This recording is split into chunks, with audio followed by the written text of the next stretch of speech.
So what exactly is an improper fraction? In this video, we're going to answer that question. An improper fraction is a fraction where the numerator is greater than or equal to the denominator. So looking at our first example, 4 over 5. Is that a proper or improper fraction?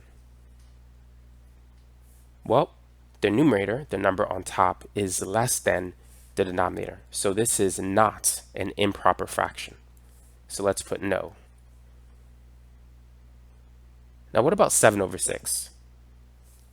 Here, the numerator, the top number, is greater than the denominator, the number on the bottom. So yes, that is an improper fraction. What about 3 over 5?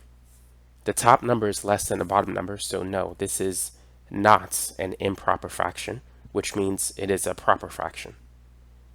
Now what about 4 over 4? In this case, the numerator is equal to the denominator, so yes, that will be an improper fraction. And 9 over 7, the top number is larger than the bottom number, so yes, that too is an improper fraction. So that's how you can quickly identify an improper fraction. If the top number is equal to, or if the top number is greater than the bottom number, you have an improper fraction.